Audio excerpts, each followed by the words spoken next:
Olá, pessoal, sejam muito bem-vindos ao Bíblia em Casal. Eu sou a Elei. Eu sou a Lei. E eu espero que vocês estejam acompanhando a gente e gostando aqui da leitura. Hoje nós vamos para o capítulo 29 de Gênesis. E não esqueçam de nos acompanhar, curtir, seguir também o canal e, se puder, deixar um comentário, a gente vai ler com muito carinho. É isso aí, bora para a leitura? Bora! Jacó continuou a viagem e chegou à terra dos povos do Oriente. Viu um poço no campo com 3 rebanhos de ovelhas deitados perto dele, porque naquele poço se dava água aos rebanhos. A pedra sobre a boca do poço era grande. Quando todos os rebanhos se reuniam ali, os pastores removiam a pedra e davam de beber às ovelhas. Depois recolocavam a pedra no lugar. Jacó perguntou aos pastores: "De onde vocês são?" "Somos de Harã", responderam. Ele perguntou: "Vocês conhecem Labão, neto de Naor?" "Conhecemos", responderam. Jacó perguntou: "Ele está bem?" "Está bem", disseram. "E ali vem sua filha Raquel com as ovelhas."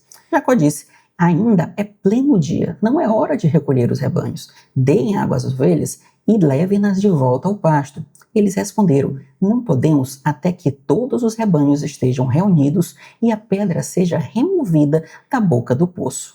Enquanto Jacó ainda conversava, Raquel chegou com as ovelhas de seu pai, pois ela era pastora. Quando Jacó viu Raquel, filha de Labão, e irmão de sua mãe, e as ovelhas de Labão, aproximou-se, removeu a pedra da boca do poço e deu água ao rebanho de Labão. Então Jacó beijou Raquel e começou a chorar alto.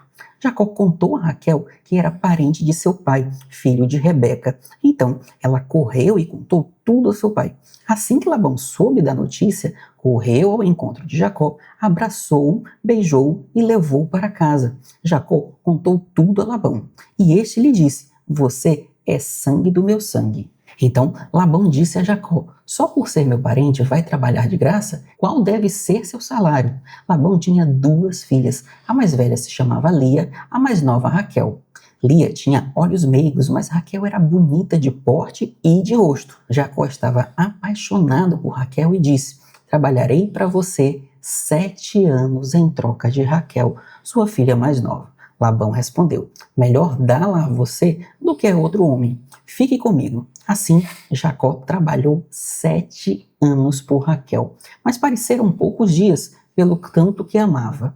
Então Jacó disse a Labão: "Dê-me minha mulher, pois meu prazo se completou e quero me deitar com ela." Labão reuniu todo o povo do lugar e deu uma festa, mas quando a noite chegou, levou sua filha Lia a Jacó, e Jacó se deitou com ela. E Labão deu sua serva Zilpa para ser serva de Lia. Quando chegou a manhã, lá estava Lia. Então Jacó disse a Labão: "O que foi que você me fez? Não trabalhei por Raquel? Por que me enganou?" Labão respondeu: "Aqui não é costume dar a filha mais nova antes da mais velha. Termine a semana nupcial com esta, depois lhe darei também a outra em troca de mais 7 anos de trabalho."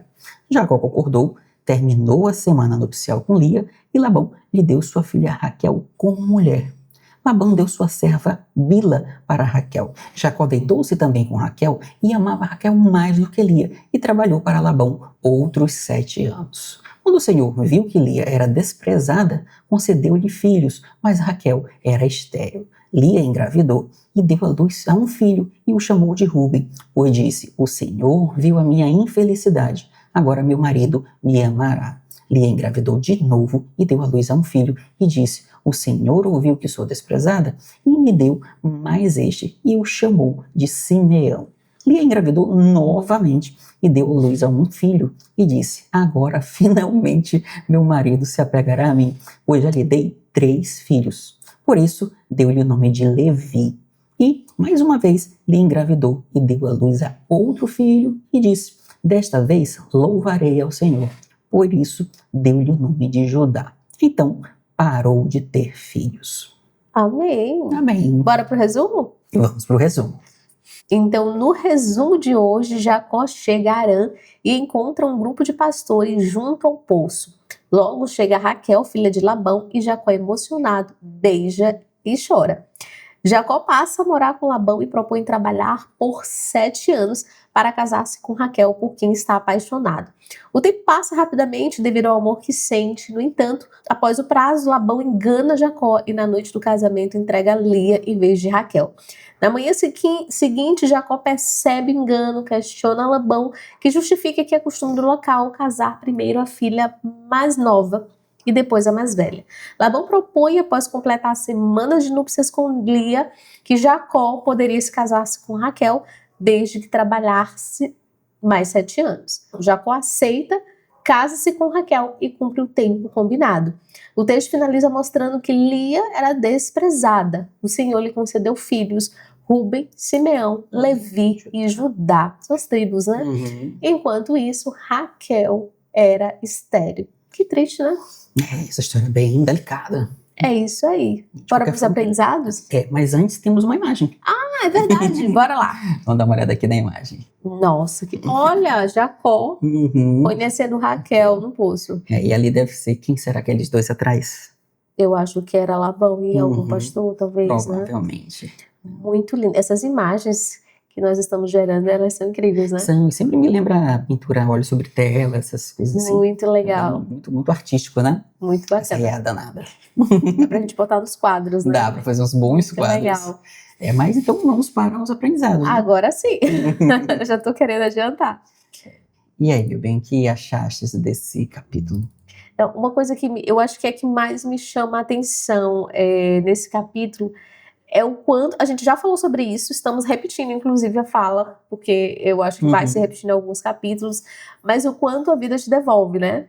Lembra que Jacó enganou Esaú. Bem lembrado. E o pai, né? Jacó enganou quem é o pai? Isaac. É verdade, e eu não estava lembrando desse detalhe. Jacó enganou o pai, se passando por Esaú, né?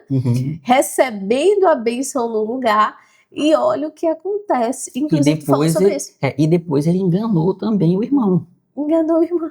2 vezes, né? Que a primeira foi primogenitura, e depois a segunda se passando pelo irmão. Isso me chama muita atenção, porque ele enganou o pai, enganou o irmão, mas... A conta chegou. Foi enganado, não é nem pra rir, mas é bem isso, assim. Eu tô nervoso. Ah, tá. A vida devolvendo, é bem isso. Então ele foi enganado também, né? Ou seja, ele trabalhou 7 anos por Raquel, o sogro dele enganou, porque ele poderia ter dito desde o começo, olha, aqui o costume é a filha mais nova e depois a mais velha. Foi malandro. Ele omitiu uma informação que levou só 7 anos. Talvez ele ficou com medo assim, eu não vou trabalhar 7 por uma e depois mais 7 por outra. Talvez ele não pensou por esse lado, né? Foi que ele poderia. Então, assim, ele foi enganado 14 anos.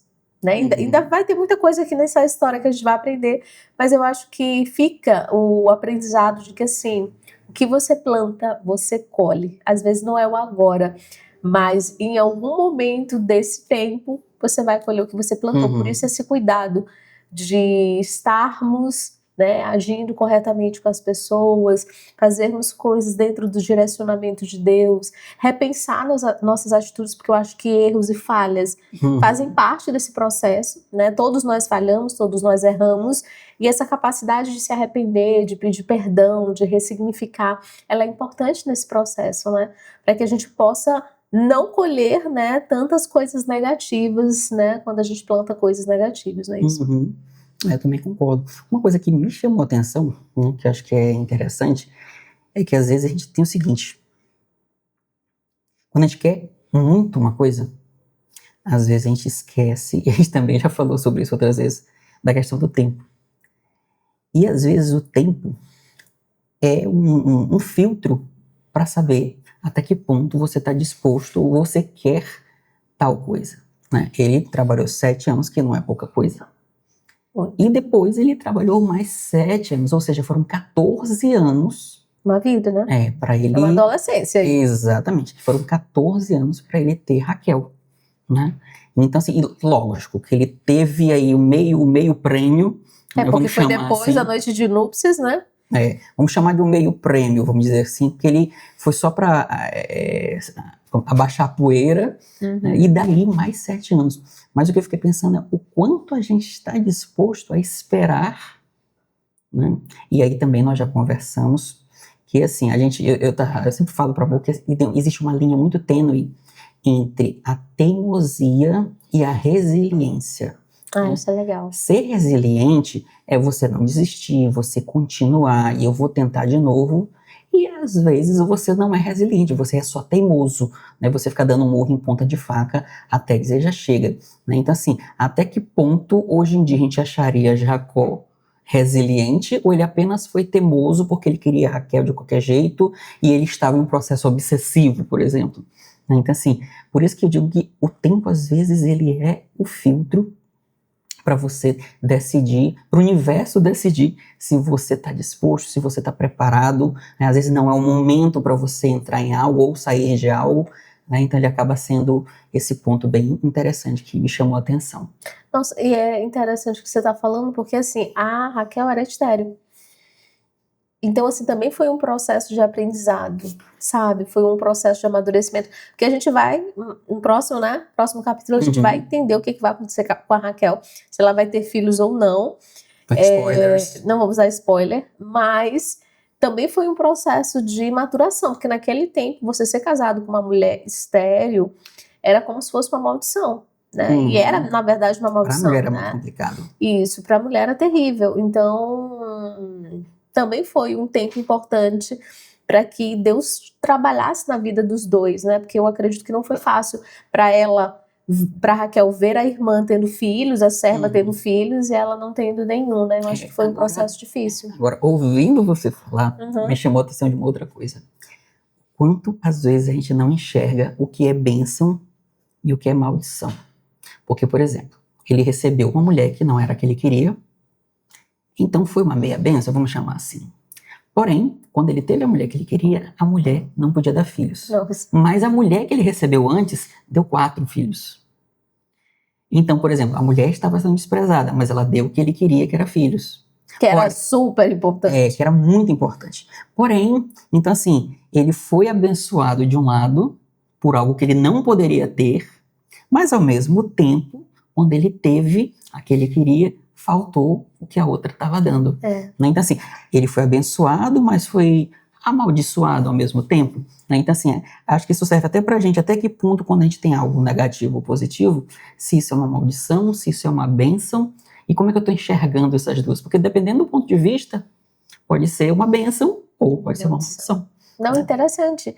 E aqui é legal porque assim, eu tô falando e eu pensando aqui, é que às vezes acontece certas situações que você acha, poxa, um exemplo, um banal. Ai, me atrasei, cheguei atrasado. Não, mas às vezes é uma bênção, tá te livrando de alguma coisa. Ai, caramba, esqueci disso.